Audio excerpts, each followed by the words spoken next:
இயேசுவில் எனக்கு பிரியமான சகோதர சகோதரிகளே, இன்று பொது காலத்தின் 9ஆம் வாரம் புதன்கிழமையில் நாம் இருக்கின்றோம். இந்த நாள் உங்களுக்கு இனிய நாளாக அமைய வாழ்த்துகிறேன், ஜெபிக்கின்றேன். இன்றைய இறைவார்த்தை சிந்தனைகளுக்கு நாம் கவனமுடன் செவி கொடுப்போம். திருத்துதர் பவுல் தீமோத்தேயுவுக்கு எழுதிய 2ஆம் திருமுகத்திலிருந்து வாசகம். அதிகாரம் 1, இறை வார்த்தைகள் 1-3 மற்றும் 6-12 முடிய.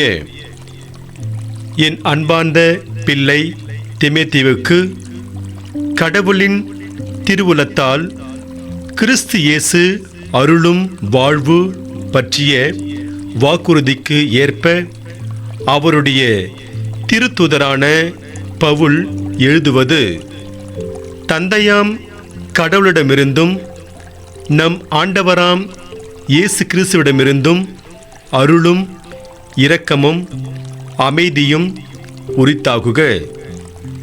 என் முன்னோரை போன்று தூய்மையான மனசான்றுடன் கடவுளுக்கு பணியாற்றும் நான் அவருக்கு நன்றி கூறுகிறேன். இரவும் பகலும் இடைவிடாமல் என் மன்றாட்டுகளில் உன்னை நினைவு கூறுகின்றேன். உன்மீது என் கைகளை வைத்து திருப்பணியில் அமர்த்திய போது உனக்குள் எழுந்த கடவுளின் அருள் கொடையினை தூண்டி எழுப்புமாறு நினைவுறுத்துகிறேன். கடவுள் நமக்கு கோழை உள்ளத்தினை அல்ல, வல்லமையும் அன்பும் கட்டுப்பாடும் கொண்ட உள்ளத்தையே வழங்கியுள்ளார். எனவே நம் ஆண்டவருக்கு நீ சான்று பகர்வதை குறித்தோ அவர் பொருட்டு நான் கைதியாக இருப்பதை குறித்தோ வெட்கமடைய தேவையில்லை. கடவுளின் வல்லமைக்கேற்ப நற்செய்தியின் பொருட்டு துன்பத்தில் என்னுடன் பங்கு கொள். அவர் நம் செயல்களை முன்னிட்டு அல்ல, காலங்களுக்கு முந்திய தமது தீர்மானத்தின்படி கிறிஸ்து இயேசு வழியாக நமக்கு அளிக்கப்பட்ட அருளின்படி நம்மை மீட்டுள்ளார். நமக்கு தூய அழைப்பு விடுத்துள்ளார். நம் மீட்பராகிய கிறிஸ்து இயேசு உலகில் தோன்றியதன் மூலம் இப்போது அருள் வெளிப்பட்டுள்ளது. அவர் சாவை அழைத்து அழியா வாழ்வை நற்செய்தியின் வழியாக ஒளிர செய்தார். அந்த நற்செய்தியை அறிவிப்பனவாகவும் திருத்தூதனாகவும் போதகனாகவும் நான் ஏற்படுத்தப்பட்டுள்ளேன். இதன் பொருட்டே நான் இவ்வாறு துன்புற்று வருகிறேன். எனினும் வெட்கமுறுவதில்லை. ஏனெனில் நான் யாரிடம் நம்பிக்கை கொண்டுள்ளேன் என அறிவேன். அவர் என்னிடம் ஒப்படைத்ததை இறுதி நாள் வரை காத்திட வல்லவர் என்கிற உறுதியான நம்பிக்கை எனக்கு உண்டு. ஆண்டவரின் அருள்வாக்கு. இறைவனுக்கு நன்றி. பதிலுரை பாடல். திருப்பாடல் 133. பல்லவி. ஆண்டவரே, உம்மை நோக்கி என் கண்களை உயர்த்தியுள்ளேன். ஆண்டவரே, உம்மை நோக்கி என் கண்களை உயர்த்தியுள்ளேன். விண்ணுலகில் வீற்றிருப்பவரே, உம்மை நோக்கியே என் கண்களை உயர்த்தியுள்ளேன். பணியாளனின் கண்கள் தன் தலைவனின் கைதனை நோக்கி இருப்பது போல என் கண்களை உயர்த்தியுள்ளேன். பல்லவி. ஆண்டவரே, உம்மை நோக்கி என் கண்களை உயர்த்தியுள்ளேன். பணிப்பெண்ணின் கண்கள் தன் தலைவியின் கைதனை நோக்கியிருப்பது போல என் கடவுளாகிய ஆண்டவரே, நீர் எமக்கு இறங்கும் வரை எம் கண்கள் உம்மையே நோக்கியிருக்கும். பல்லவி. ஆண்டவரே, உம்மை நோக்கி என் கண்களை உயர்த்தியுள்ளேன்.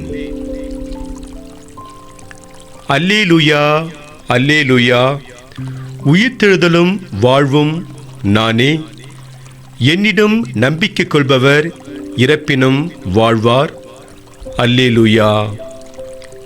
ஆண்டவரே, நற்செய்தியை தகுந்த விதத்தில் எடுத்து சொல்ல என் உள்ளத்தையும் உதட்டையும் தூய்மையாக்கும்.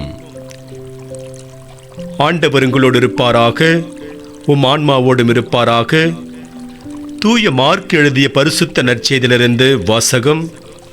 ஆண்டவரே, மாட்சி உமக்கே. மார்க் நற்செய்தி அதிகாரம் 12, இறை வார்த்தைகள் 18 27 முடிய. அக்காலத்தில் உயிர்த்தெழுதல் இல்லை என்னும் கருத்துடைய சதுசேயர் இயேசுவை அணுகி, போதகரே, ஒருவர் மகப்பேறின்றி தம் மனைவியை விட்டுவிட்டு இறந்து போனால் அவரை கொழுந்தனே மனைவியாக ஏற்றுக்கொண்டு சகோதரருக்கு வழிமரபு உருவாக்க வேண்டும் என்று மோசே நமக்கு எழுதி வைத்துள்ளார். சகோதரர் 7 இருந்தனர். மூத்தவர் ஒருவர் பெண்ணை மணந்து மகப்பேறின்றி இறந்தார். இரண்டாம் அவர் அவரை மணந்து அவரும் மகப்பேறின்றி இறந்தார். மூன்றாம் அவரும் அவ்வாறே நிகழ்ந்தது. 7 பேருக்கும் மகப்பேறு இல்லாமற் போயிற்று. அனைவருக்கும் கடைசியாக அப்பெண்ணும் இறந்தார். அவர்கள் உயிர்த்தெழும்போது அவர் அவர்களுள் யாருக்கு மனைவியாக இருப்பார்? ஏனெனில் 7 அவரை மனைவியாக கொண்டிருந்தனரே என்று கேட்டனர். அதற்கு இயேசு அவர்களிடம், உங்களுக்கு மறைநூலும் தெரியாது, கடவுளின் வல்லமையும் தெரியாது. இதனால்தான் தவறான கருத்தை கொண்டிருக்கிறீர்கள். இறந்து உயிர்த்தெழும்போது யாரும் திருமணம் செய்து கொள்வதில்லை. மாறாக அவர்கள் விண்ணக தூதரைப் போல் இருப்பார்கள். இறந்தோர் உயிருடன் எழுப்பப்படுவதை பற்றி மோசேயின் நூலில் முட்புதர் பற்றிய நற்செய்தியில் இவ்வாறு வாசித்தது இல்லையா? ஆபிரகாமின் கடவுள், ஈசாக்கின் கடவுள், யாக்கோபின் கடவுள் நானே என்று கடவுள் அவரிடம் சொன்னாரே. அவர் இறந்தோரின் கடவுள் அல்ல, மாறாக வாழ்வோரின் கடவுள். நீங்கள் தவறான கருத்து கொண்டிருக்கிறீர்கள் என்று கூறினார். ஆண்டவரின் அருள்வாக்கு. கிறிஸ்துவே உமக்கு புகழ். நற்செய்தி வாக்கினால் என்னுடைய பாவங்கள் அகல்வதாக. ஆமென். நம் கடவுள் வாழ்வோரின் கடவுள்.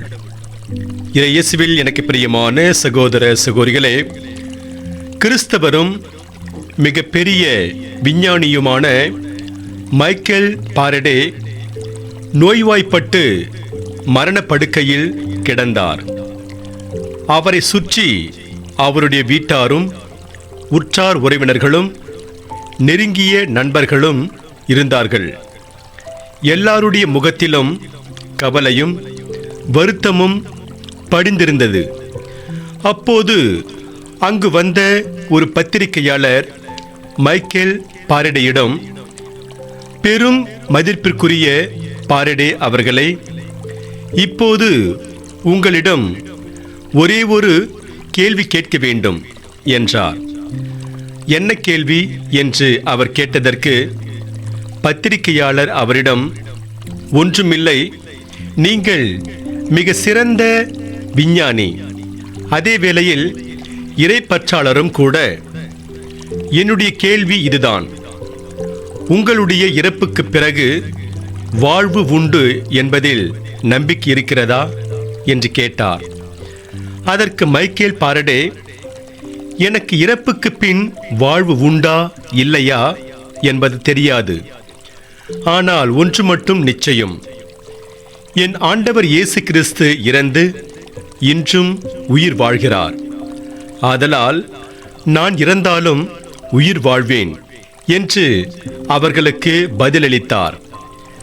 இறையேசில் பிரியமானவர்களே, கிறிஸ்தவர்களாகிய நமக்கு இறப்புக்கு பின்னும் வாழ்வு உண்டு என்பதை இந்த நிகழ்வானது அருமையாக எடுத்து கூறுகிறது. நற்செய்தி வாசகத்தில் உயிர்த்தெழுதலில் நம்பிக்கை இல்லாத சதுசேயர்கள் சிலர் ஆண்டவர் இயேசுவிடம் ஒரு கேள்வியோடு வருகிறார்கள். அவர்கள் விவிலியத்தின் முதல் 5 நூல்களை தவிர மற்ற நூல்களை ஏற்றுக்கொள்ள மாட்டார்கள். வானதூதர்களையும் அவர்கள் ஏற்றுக்கொள்ள மாட்டார்கள். அப்படிப்பட்டவர்கள் கேட்கும் கேள்வி இதுதான்: ஒரு பெண்ணை மணந்த ஒருவன் மகப்பேறின்றி இறந்து போக அவனுடைய சகோதரனே அப்பெண்ணை மணந்து வழிமரபை உண்டாக்க வேண்டும். இது மோசேயின் கட்டளை. அப்படி இருக்கும்போது ஒரு பெண்ணை மணந்த ஒருவன் மகப்பேறின்றி இறந்து போக அவனுடைய சகோதரன் அவளை மணக்கிறான். அவனும் மகப்பேறின்றி இறந்து போகிறான். இப்படியாக அவனுடைய சகோதரர்கள் 7 அப்பெண்ணை மணந்து மகப்பேறின்றி இறந்து போகிறார்கள். கடைசியாக அந்த பெண்ணும் இறந்து போகிறார். அப்படியானால் உயிர்த்தெழுதலின் போது அப்பெண் யாருக்கு மனைவியாக இருப்பார்? ஏனென்றால் அப்பெண்ணை 7 மணந்தவர்கள் ஆயிற்றே. கேள்வியை சற்று குதர்க்கமாகவும் இயேசுவை சிக்கலில் மாட்டிவிடுவதாகவும் இருந்தாலும் அவர் அதற்கு தெளிவாக பதிலளிக்கிறார். இவ்வுலகில்தான் பெண் கொள்வதும் எடுப்பதும் இருக்கும். மறு உலகில் அப்படி இருக்காது. இறந்த அவர்கள் வானதூதர்களைப் போல இருப்பார்கள். அவர்கள் கடவுளின் மக்களாகவும் இருப்பார்கள் என்கிறார். இயேசு தொடர்ந்து அவர்களிடத்தில் கடவுள் மோசேக்கு முற்பதரில் காட்சி தந்த நிகழ்ச்சியை சுட்டிக்காட்டி, அவர்கள் இறந்தோரின் கடவுள் அல்ல, மாறாக அவர் வாழ்வோரின் கடவுள் என்று சொல்லி, அவர் நம்பி ஏற்றுக்கொண்ட விவிலியத்தின் முதல் 5 நூல்களில் ஒன்றான விடுதலை நூலிலிருந்து அவர்களுக்கு விளக்கம் தருகிறார். பல நேரங்களில் நாம் சதுசேயர்களைப் போல விவிலியம் அறியாமல் கிறிஸ்துவையும் முழுமையாக அறியாமல் இருக்கின்றோம். அறியாமைதான் அனைத்து தீமைகளுக்கும் காரணமாக இருக்கிறது. எரோனிமுஸ் என்ற விவிலிய அறிஞர் கூறுவார், விவிலியத்தை அறியாதவர் கிறிஸ்துவையே அறியாதவர் என்று. ஆகவே நாம் விவிலியத்தை முழுமையாக வாசிப்போம். கிறிஸ்துவை இன்னும் அதிகமாக அறிந்து கொள்வோம். அதே வேளையில் இறப்புக்கு பின்னால் வாழ்வு உண்டு என்பதை மறவாமல் இருப்போம். இறைவன் அளிக்கும் அந்த வாழ்வை கொடையாக பெற இந்த மன்னக வாழ்வை அர்த்தமுள்ளதாக்குவோம். இறைவனுக்கு உகந்த வாழ்க்கையை நாம் வாழ கற்றுக்கொள்வோம்.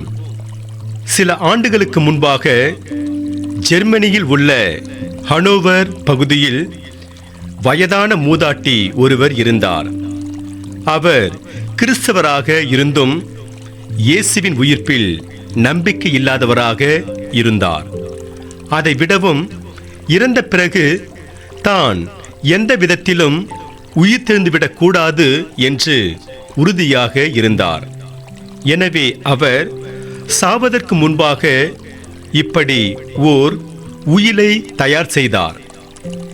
எனக்கு உயிர்ப்பின் மீது நம்பிக்கை கிடையாது.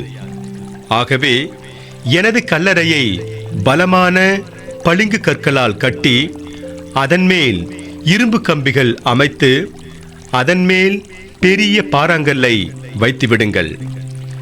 அவர் உயிலை எழுதி முடித்த சில நாட்களிலே இறந்து போய்விட்டார். எனவே அவருடைய குடும்பத்தை சார்ந்தவர்கள் உயிலை அவர் சொன்னது போல அவருடைய உடலை அடக்கம் செய்து அதன் மேல் கல்லறையை மிக உறுதியாக கட்டி எழுப்பினார்கள். நாட்கள் நகர்ந்தன. அந்த பெண்மணியினுடைய கல்லறை இருந்த பகுதிக்கு பக்கத்தில் ஒரு மரம் இருந்தது. அந்த மரத்திலிருந்து விழுந்த ஒரு விதையானது அப்படியே முளைத்து வளர்ந்து அந்த பெண்மனுடைய கல்லறையை அசைத்து பார்க்க தொடங்கியது. இன்றைக்கு அந்த கல்லறை உடைந்து போய் அதில் ஒரு பெரிய மரமானது உயர்ந்தோங்கி வளர்ந்துள்ளது.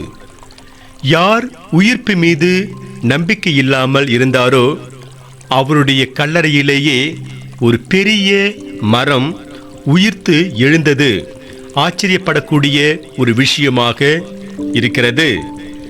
இயேசுவில் பிரியமானவர்களே, நற்செய்தி வாசகத்தில் உயிர்ப்பின் மீது நம்பிக்கை இல்லாத சதுசேயர்கள் சிலர் இயேசுவை எப்படியாவது சிக்கலில் மாட்டிவிட வேண்டும் என்பதற்காக ஒரு கேள்வியை கேட்கிறார்கள். அக்கேள்வியானது கனவிலும் நடைபெறாத, சாத்தியப்படாத, அறிவுக்கு ஒவ்வாத சம்பவங்களை மையமாக வைத்திருக்கிறது. சதுசேயர்கள் இப்படி சாத்தியப்படாத அளவுக்கு ஒவ்வாத சம்பவங்களை அடிப்படையாக வைத்து கேட்கக்கூடிய கேள்விக்கு இயேசு அவர்கள் நம்பிக்கை ஏற்றுக்கொள்கின்ற, அதாவது விவிலியத்தில் இருக்கின்ற முதல் 5 நூல்கள் பகுதியிலிருந்தே விடையளித்து அவர்களை வாயடைக்க செய்கின்றார். இயேசுவின் பணிவாழ்வில் அவரோடு அடிக்கடி பிரச்சனையில் வாக்குவாதத்தில் ஈடுபட்டவர்கள் 2 பிரிவினர்கள். ஒரு பிரிவினர் பரிசேயர்கள், இன்னொரு பிரிவினர் தான் இந்த சதுசேயர்கள். இவர்கள் யூத சமூகத்தில் வசதி வாய்ப்போடு இருந்தார்கள். இவர்கள் விவிலியத்தில் இருக்கின்ற முதல் 5 நூல்களைத்தான் வேத நூல்களாக ஏற்றுக்கொண்டார்கள். உயிர்ப்பிலோ வானதூதர்களிலோ இவர்களுக்கு நம்பிக்கை கிடையாது. இப்படிப்பட்டவர்கள்தான் ஆண்டவர் இயேசுவிடம் வந்து உயிர்ப்பு தொடர்பாக கேள்வியை கேட்கின்றனர். சதுசேயர்கள் கேட்ட கேள்விக்கு இயேசு அவர்கள் நம்பி ஏற்றுக்கொண்ட 5 நூல்களுள் ஒன்றான விடுதலை பயண நூலிலிருந்து அவர்களுக்கு விடையளிக்கின்றார்.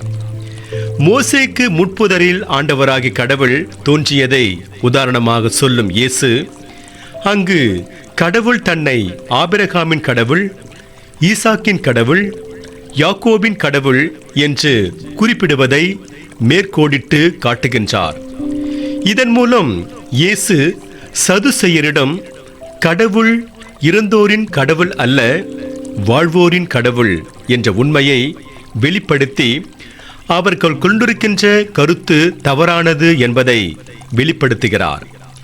இயேசு சதுசேயர்களுக்கு அளிக்கின்ற பதிலிலிருந்து நமக்கு மேலும் ஒரு சில உண்மைகள் வெளிப்படுத்தப்படுகிறது.